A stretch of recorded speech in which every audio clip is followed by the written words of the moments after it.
Imagine scoring 98% in an exam, but still not getting admission, while someone with 80% secures a seat effortlessly. Or a government job where someone less qualified gets selected over you. Is this fair or is it necessary?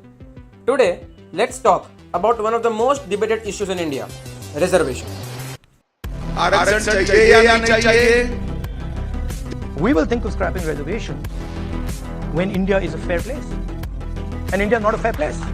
अभी एक fashion हो गया है Ambedkar Ambedkar Ambedkar Ambedkar Ambedkar Ambedkar India's reservation system was introduced to uplift historically oppressed communities. But today, it sparks endless debates. Some argue it ensures social justice, while others feel it's unfair to merit based candidates. Before taking sides, let's understand the history, the political motives, and the current situation.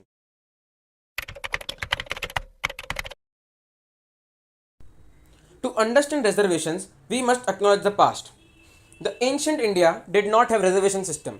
Instead, they had the Varna system. The Varna system in ancient India divided society into four categories.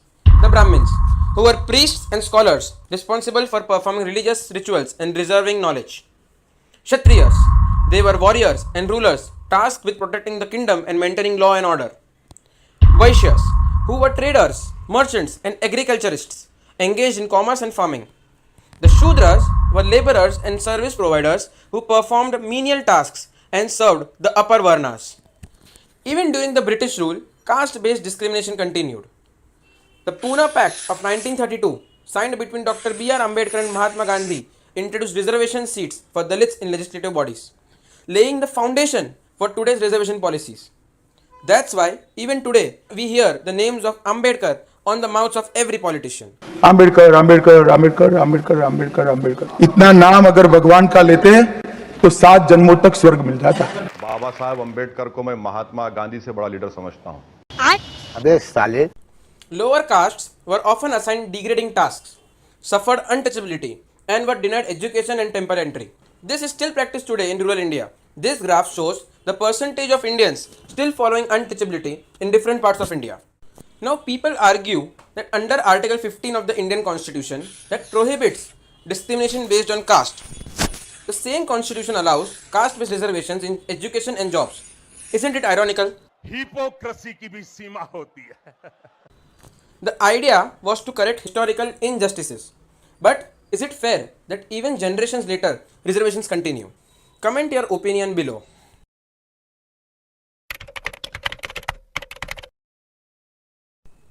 A general category student often requires higher scores to clear competitive exams, whereas reserved category candidates may qualify with lower marks for the same seat.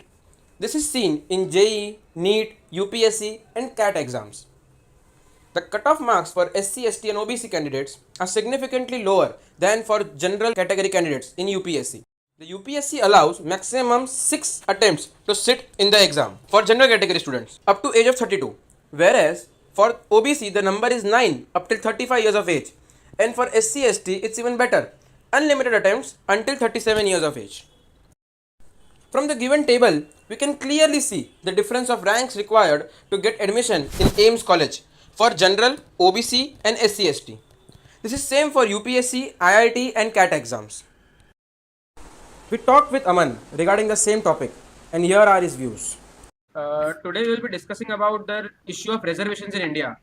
So first, introduce yourself. Okay, so hi Rushit, myself Aman Prajapati, and I'm currently doing my mechanical engineering in BTech in NIT Warangal.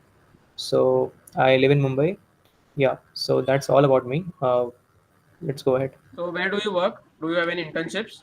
Yeah, I am currently doing a 6-month internship in Infineon in Bangalore, and I also have a full-time offer coming up. So after I complete my internship, I'll be joining the company as a full-time employee. Okay, great. So the first question is: are you a reserved category student or are you a general category student?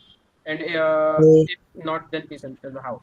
It gets quite a bit complicated here because I do come from OBC category, but when I was about to join my college, and I mean when I was going through the counseling in JOSA counseling after giving my engineering entrance test, I did not quite know much about it, so I had filled myself in the general category.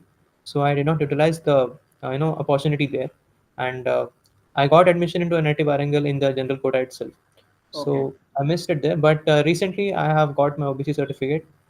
It is not much later. It is I got it in the last year itself, so I have it now, and I'll be looking forward to use it in the like later opportunities in future. Okay, great, great, great. So, what's your college's condition when it comes to reserved category students? So, like, how many percent are from OBC? How many are SC, ST? So, please, can you elaborate on what's your college condition of NIT Warangal? Okay, so describing about my college, I would first like to highlight the percentages of the seat that is reserved. So let's say in my branch, which is a mechanical branch, and we have got two sections, and if you combine the strength, it is around 140 students, out of which 27% are reserved for OBC, and 15% for SC, and 8% for ST category. So recently we've been seeing quite some few cases of discrimination against SC, ST students or students from other states, right? For example, the KIIT case, where the faculty have started to discriminate against Nepali students, right? Yes, So, yes. are there any incidents or any cases of discrimination against the reserved category students in your college? Uh, no, it's quite good here when it comes to this reservation and stuff. So when you get enrolled into NIT Warangal and come as a student, no one will even ask you that which category you belong to. So Okay, it's like all of the students are treated very equally here, and okay, there is no bias I've seen ever throughout okay, my 3.5 years in college. okay, okay, okay. There's nothing So, like that. not the faculty discrimination, but amongst the students, is there like the reserved candidate students will be sitting together, the general category students will be sitting differently from them? Is there the discrimination there in that No, sense? there's no such discrimination at any level from the faculty Okay, or from the students. There's nothing like that. Though you may find that students of same culture or same ethnicity are sitting together. Like say we have a college in NIT Warangal in Telangana, so you may find South Indians sitting together and North people yeah. going out together. That's a thing, but it's not with the reservation. So there's Okay, nothing like okay, that. okay, okay. Despite reservations, many SC, ST, OBC seats remain vacant in top institutions and government jobs, as eligible candidates are fewer in some fields or they don't apply for the same. Why does no politician dare to remove reservations? The answer is simple. Reservations mean votes. Every political party, from the BJP to the Congress to all the regional parties, support reservations in some way. Why? Because caste based vote plays a very crucial role in elections. Take a look at election campaigns. Almost every major party promises either to extend हम reservation को 50% से आगे बढ़ाने वाले हैं or protect reservations. SC, ST, OBC और general के आरक्षण में से रत्ती भर भी हाथ नहीं लगाए दिया जाएगा. No one wants to lose support from large caste groups that have historically benefited from the system. Removing or even tweaking reservations can alienate entire communities, costing political parties millions of votes. This is why reservation policies remain untouched even when debates about merit and fairness grow louder. In India, the last full caste based census was conducted in 1931. Yes, almost a century ago. The 2011 census only collected data on scheduled castes and scheduled tribes, leaving out other backward classes and other caste groups. Many demand a fresh caste census, arguing that we need updated data to ensure fair distribution of reservation. But the government hesitates. अंदर से एक feeling आती है कि आज mood नहीं कर रहा, इसे कल देखते हैं इसका. If data reveal that some groups are underrepresented, demands for higher quotas will skyrocket. On the other hand, if data shows some groups are progressing, calls to reduce their reservations will create massive backlash. So political parties avoid the topic because no matter the result, it could upset one voter base or other. In 2019, India introduced a 10% reservation for the economically weaker sections, the EWS, meant for poor candidates from the general category. This was a major shift because for the first time, reservation was based on economic status rather than caste. To qualify for EWS, a family must have an annual income below 8 lakh, own limited land, and not fall under any SC, ST, or OBC reservation. But here's a big debate. Can economic disadvantage be equated with caste based discrimination? Supporters of EWS say poverty is a real barrier and upper caste poor students also need a fair chance. But critics argue that economic status is temporary, caste is permanent. A person can rise out of poverty, but caste based discrimination often stays for life. This leads to another controversial question. Should a rich SC/ST candidate still get reservation benefits? Many say yes, because even if they are wealthy today, they or their ancestors faced centuries of discrimination. What do you think? Should reservations be on caste, economic status, or mix of both? Let me know in the comments. Another category which is EWS, general EWS, which Okay. has only around 5 seats. So if we have a strength of 140 students, out of 140, only 5 are reserved for this general EWS section. Also, So Aman, we Aman, have Aman. So the EWS seats are over the 140 seats, or they come, it's 135 plus 5 or 140 plus 5?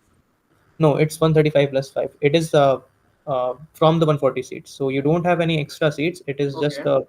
a part of 140.